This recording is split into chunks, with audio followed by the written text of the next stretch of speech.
नमस्कार, मैं हूं आपके साथ कृष्णा बिष्ट और आप देख रहे हैं जनसत्ता फटाफट। चलिए नजर डालते हैं आज की बड़ी खबरों पर। दिल्ली में अरविंद केजरीवाल के इस्तीफे के बाद आतिशी मार्लेना अगली सीएम बनने जा रही हैं। वो 21 सितंबर को मुख्यमंत्री पद की शपथ लेंगी। इसी दिन उनका पूरा मंत्रिमंडल भी शपथ लेगा। पहले खबर आ रही थी कि आतिशी अकेले ही शपथ लेंगी और उनका मंत्रिमंडल बाद में तय किया जाएगा।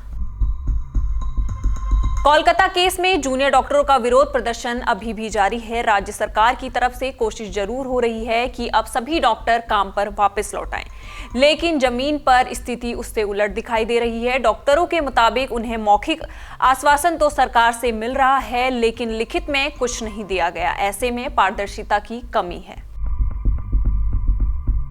देश में वन नेशन वन इलेक्शन को लेकर चर्चा और तेज हो गई है। केंद्र की मोदी सरकार ने रामनाथ कोविंद वाली कमेटी के सभी प्रस्तावों को मंजूरी दे दी है। ऐसे में अब वन नेशन वन इलेक्शन को लेकर बिल लाने की तैयारी है, लेकिन कागज पर यह जितना आसान दिखाई देता है, असल में अभी एक लंबा रास्ता तय करना होगा। इसमें सभी को साथ लेकर चलने की जरूरत तो है ही, इसके ऊपर संविधान में संशोधन भी करना होगा। वृंदावन रेलवे स्टेशन से करीब 800 मीटर आगे एक मालगाड़ी के 25 डिब्बे पटरी से उतर गए। ये मालगाड़ी कोयला लेकर जा रही थी। ये घटना शाम तकरीबन 8 बजे की है। इसकी वजह से उस रूट का पूरा यातायात प्रभावित हुआ। इस दुर्घटना में किसी के हताहत होने की खबर नहीं है। वृंदावन रेलवे स्टेशन मथुरा जिले में आता है।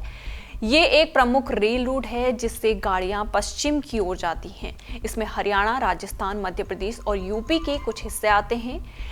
इसमें इंजन सहित 39 कोच लगे हुए थे।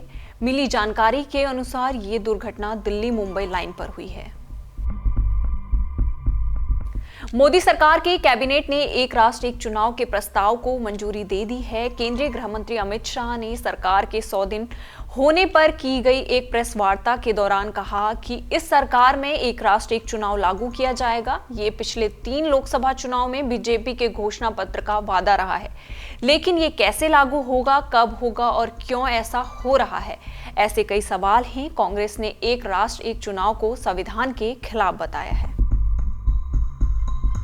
भारी बारिश के कारण स्कूल में पढ़ाई प्रभावित हो रही है। सड़कों पर पानी जम गया है। बच्चों को स्कूल आने जाने में परेशानी हो रही है।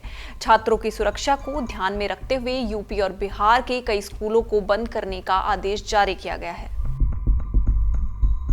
भारतीय शेयर बाजार में आज कारोबार की शुरुआत तेजी के साथ हुई। मार्केट खुलते ही सेंसेक्स और निफ्टी दोनों सूचकांक ऑल टाइम हाई पर पहुंच गया। गुरुवार 19 सितंबर को बीएसई सेंसेक्स 756 अंकों की बढ़त के साथ 83,755 अंक के आंकड़े पर कारोबार करता दिखा। वहीं एनएसई निफ्टी 214 पॉइंट चढ़कर 25,592 अंक पर पहुंच गया।